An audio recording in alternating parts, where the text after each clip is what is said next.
Chapter 7. Finally, she was fumbling for the keys on the front porch of her house. Then she was darting into the safety of the front hall. She slammed the door and leaned against it for a long while, waiting to catch her breath. She worked up the courage to peek through the side window. Was the car still there? Yep, there it was in front of her house, its headlights still on. Who is it? She still couldn't see the make of the car. Carter continued to peer out the window, frozen.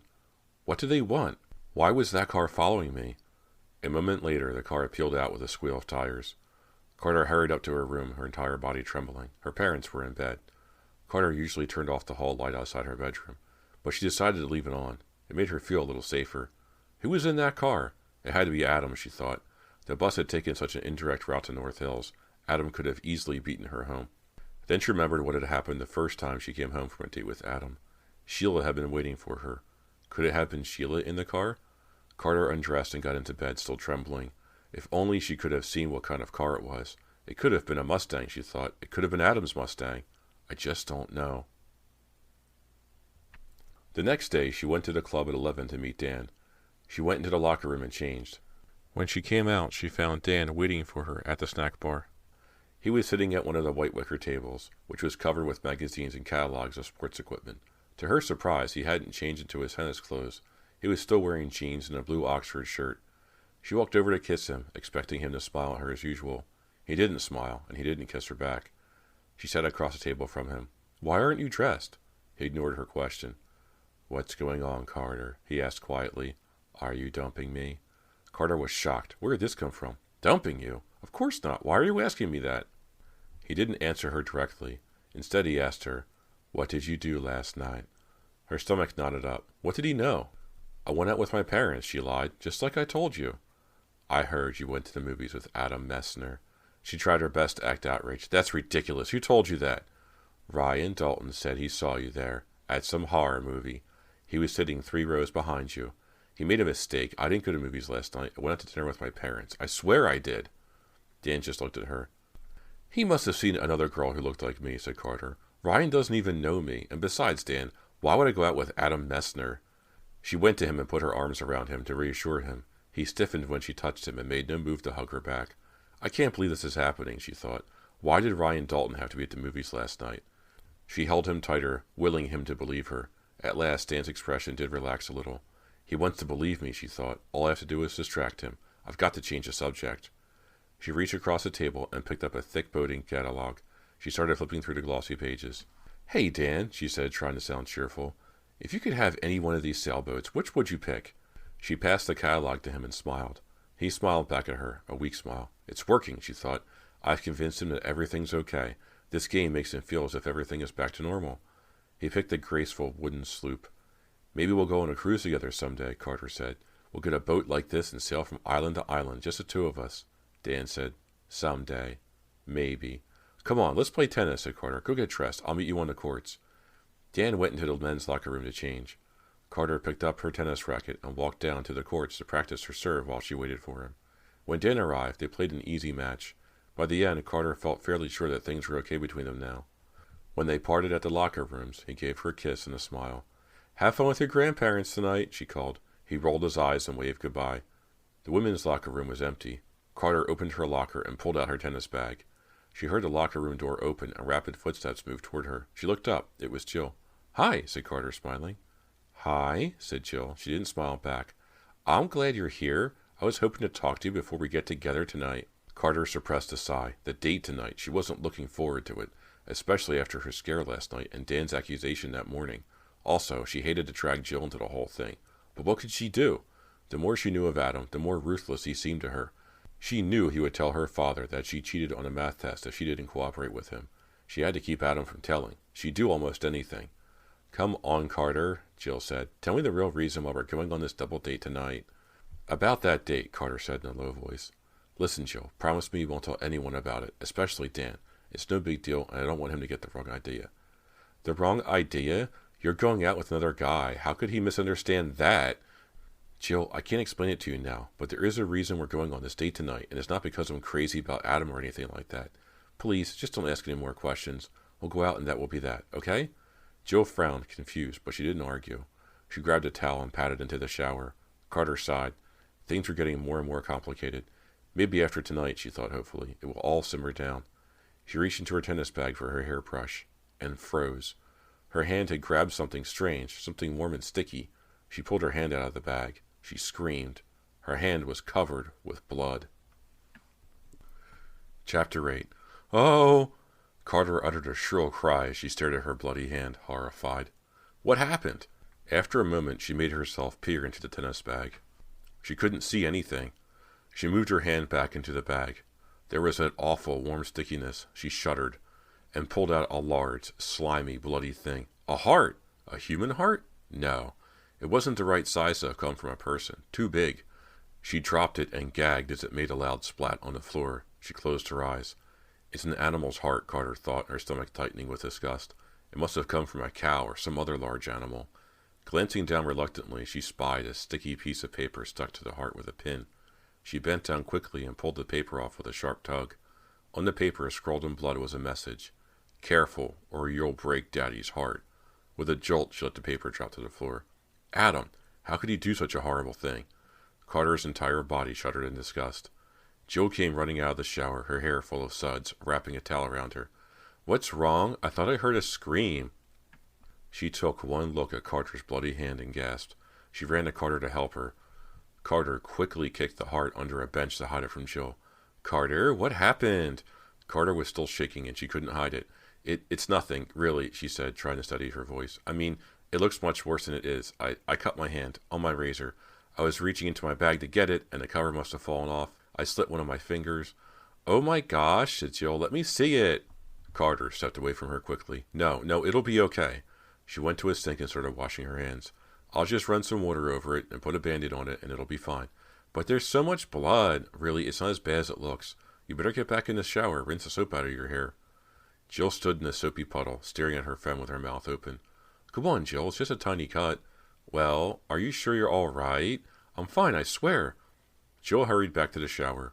Carter dried her hands and finished changing. How could Adam be so cruel, she thought angrily. How did he get that thing in my bag? Another thought pushed its way to the surface, but Carter tried to hold it down.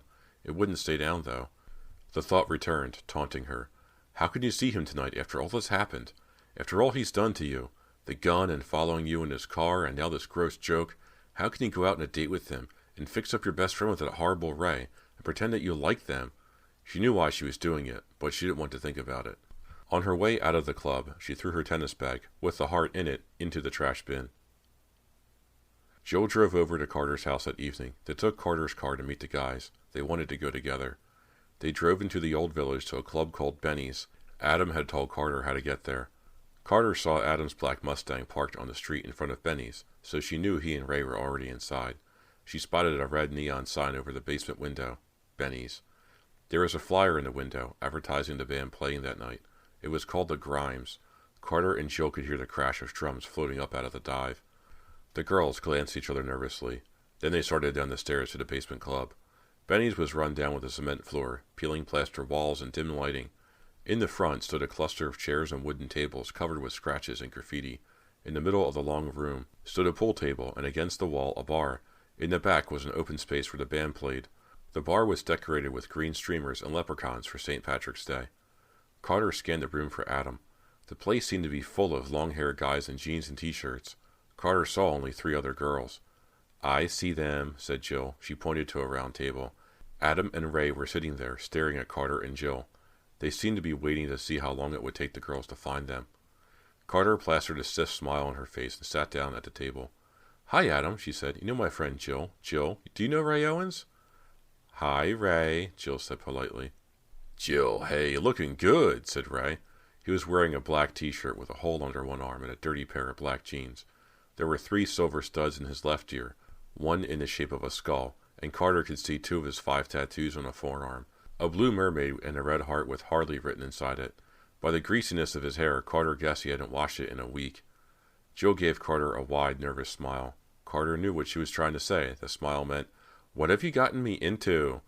The throbbing noise suddenly stopped as the band went on a break. Adam put his arm over Carter's chair and grinned at her. She didn't smile back at him, but she let his arm stay where it was. Now Ray pulled Jill's chair, with Jill in it, toward him. "Come on, don't be a stranger," he said. Jill leaned away from Ray, but he just moved in closer. Two guys in motorcycle jackets leaned over their table. "Hey, Adam, Ray," they said. Ray reached across the table and slapped the hand of the taller guy. "Yo, Kurt, how's it going?" "Where'd these babes come from?" asked the other guy, whose name was Manny. He looked at the girls over and muttered, "Not bad." "They're North Hills girls," said Adam. He squeezed Carter's shoulder and added, "They're out slumming tonight." Manny and Kurt exchanged knowing looks. Carter felt like sliding under the table. "Why don't you guys sit down?" said Ray. "Pull up some chairs." "We're out of here," said Kurt. "You going to Eddie's tonight?" "We might stop by after we leave here," said Adam. "See you there then," said Kurt, "and bring the babes." Kurt and Manny left. The band started up again. While they played, it was too noisy to talk. Ray tugged on Jill's arm and screamed, "Let's dance!" He pulled her toward the back of the room. Jill glanced back at Carter. Carter watched him on the dance floor. Ray shut his eyes and danced with abandon, slamming into Jill once in a while. Jill was swaying from side to side half-heartedly. She seemed very uncomfortable. Adam put his mouth to Carter's ear and shouted, "Don't they make a nice couple?" She checked his expression to see how he meant this. He was sneering. She should have known. The song ended, and Jill started to leave the dance floor. But Ray grabbed her by the arm and pulled her back. He held her tightly against him. The music was loud and fast, but Ray ignored the beat and slow danced. Jill struggled to get out of his arms. Carter watched with growing concern as Ray gripped Jill even tighter. He wouldn't let her get away. A few of the guys on the dance floor watched him, laughing. No one did anything to help Jill. Adam was watching too. He started to laugh. This made Carter furious. Ray was a beast, and Adam thought it was funny. Jill was trying harder to get away now. She tried to hit Ray, but he pinned her arms to her sides. "Adam," Carter shouted, "go over and stop him." Adam shrugged and said, "Hey, it's none of my business." That was it. Carter couldn't sit on the sidelines and watch anymore. If Adam wouldn't help Jill, Carter would. After all, Carter was responsible for getting Jill into this mess. She jumped up, furious, and stormed onto the dance floor. "Let her go!" she screamed at Ray. Jill was crying, but Ray's eyes were closed and he was grinning. That made Carter even angrier. Carter tried to pry Ray's arms from around Jill's waist. Everyone who'd been dancing stopped to watch. Ray wouldn't let Jill go. Jill was hysterical. Carter was trying to break them apart, and everybody else was just laughing. The more Carter tried to help Jill, the harder the guys laughed. 5 guys formed a circle around Carter, Jill, and Ray. They moved in closer. Ray let go of Jill at last, but the other guys grabbed her and Carter. "Get your hands off me!" Carter shouted. She struggled to get away. More guys moved in. The band stopped playing, put down their instruments, and joined the group. Carter didn't see any other girls anywhere now. Her only hope was Adam, and Carter knew he was a faint hope. She saw him sitting alone at their table. She glared at him. He got up from the table and moved toward the crowd. "He's not so terrible," Carter thought. "He's going to help us." Adam stood outside the circle of guys and said, "Hey, be careful with those girls." Carter felt the grip on her arms loosen. These guys respected Adam. They're going to let us go, she thought with relief. But then Adam smiled and said, "They're from North Hills, you know. If you wrinkle their clothes, their daddies will sue you." The room broke into laughter. Carter's jaw dropped. How could he? He was spurring these creeps on. She glanced at Jill, who was crying so hard she could barely struggle anymore. The guys held her by her arms. Carter began to panic. "We've got to get out of here," she thought. "We've got to get away before something terrible happens." She was afraid to think beyond that, to think of exactly what she was afraid of. Adam moved in front of Carter and took her face in his hands. "Carter's daddy is a judge," he told the crowd. "She'll do anything to make him happy. Won't you, Carter?" Her face burned with anger and shame, and hot tears sprang to her eyes. "I hate you, Adam," she said. "I hate you." But she knew that nothing she said to Adam could hurt him, and she knew he would say whatever he wanted to her. Ray leaned his head down to kiss Jill, while one of his friends taunted her. "What does your daddy do, rich girl?" The taunts and ugly remarks grew louder. The laughing stopped. Carter saw that Adam, Ray, and all the guys around them had hard looks in their faces. No one held Carter now, but she couldn't get away. She was surrounded by a tight circle of leering guys. Someone shoved her up against Jill. She and Jill clung to each other for support as a circle of guys closed in on them. Jill's face was wet and red. Her lips were trembling, and she was shaking uncontrollably. Carter hugged her protectively. "Let us go," Carter cried. She tried to act brave, as if she weren't afraid of them. "Let us go. I'm warning you." The guys ignored her plea. They moved in closer. Their expressions were hard and terrifying. Ray leered at Carter, his earrings gleaming in a dim light. Carter felt his hot breath on her face. "What's your hurry, girls? It's early. The party's just getting started." Chapter 9. Carter screamed. She kicked out with all her might. Jill thrashed her arms wildly, trying to clear an escape route. Someone came up behind Carter and grabbed her arms.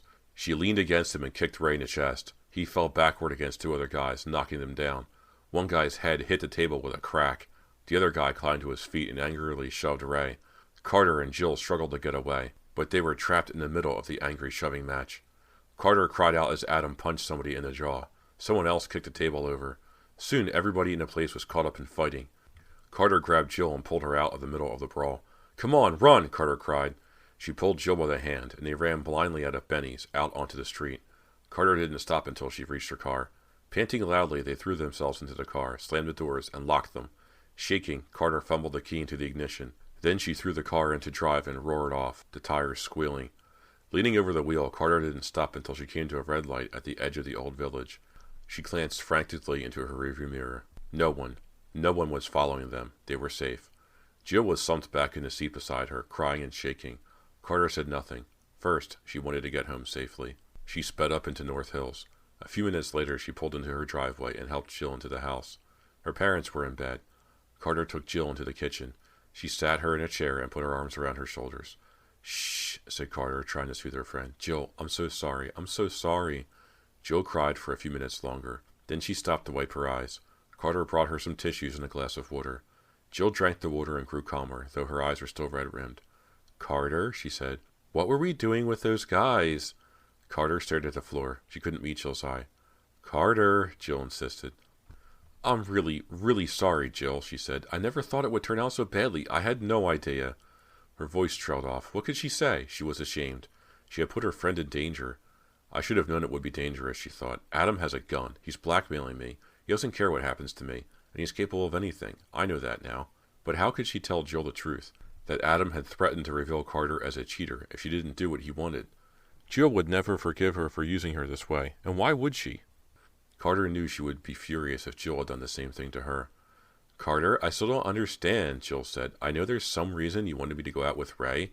I know there's something between you and Adam. What is it? You owe me an explanation." Carter knew she was right. She owed Jill an explanation. But Jill wouldn't get one. Not the real one, anyway. "Jill, I'm really sorry. I lost a bet with Adam. This date was the price I had to pay. I never should have gotten you involved." "What bet?" Jill asked. "What bet?" "It's so silly, I'm afraid to tell you," Carter lied. Then she thought of something. "I bet him he couldn't beat Richard in a tennis match last weekend," she said. "I thought it was a sure thing. You can understand why." She glanced at Jill. Was Jill buying it? It was hard to tell. "The important thing is I had to follow through with it," Carter went on. "The date, I mean. And I was afraid to go by myself. That's why I wanted you to come with me, Jill. Will you ever forgive me? I promise nothing like this will ever happen again." Jill put an arm around her friend. "I know you didn't mean for all that to happen," she said. "You were in as much danger in that horrible club as I was. Of course I'll forgive you." The two girls sat quietly in the kitchen, hugging each other. Carter heard the refrigerator click and start to hum. She held her friend tighter. It scared her to think how close they had come to disaster that night. It terrified her to think that she had almost gotten her best friend hurt. Adam, she thought angrily. He's taking this thing too far, way too far. She was furious at him, but she was even more furious with herself for letting him control her so completely. Whatever he had asked, she had done. But no longer. That's it, she thought. The end. No more blackmail. I've had enough. Jill stood up to get another glass of water. "I feel better now," she said. "I think I'm ready to go home." Carter walked Jill to her car, which was parked in front of the house. She apologized again, over and over. At last, Jill said, "Stop apologizing, Carter. I know you're sorry. I know you didn't mean for anything bad to happen. So let's forget about it." Carter smiled and nodded. Jill was being so nice about the whole thing. It only made Carter feel worse. Carter waved as Jill drove off. Then she went back into the house. She rinsed Jill's glass and put it in the dishwasher. Abruptly, the phone rang. Carter glanced at the clock. It was after midnight. Could it be some kind of emergency for her father? She picked up the receiver. "Hello?" A high-pitched voice whispered. "You were with Adam tonight, weren't you?" "Weren't you?" It was Sheila. Carter was too stunned to speak. Sheila said, "You don't have to answer me, 'cause I know the truth. I know what's going on between you two." "Sheila, nothing's... Don't lie to me, Carter. I know you're a big liar. I don't even want to hear what you have to say. You have to listen to me. Adam can't keep any secrets from me. I know everything he does. And I'll find a way to keep you and Adam apart. For good."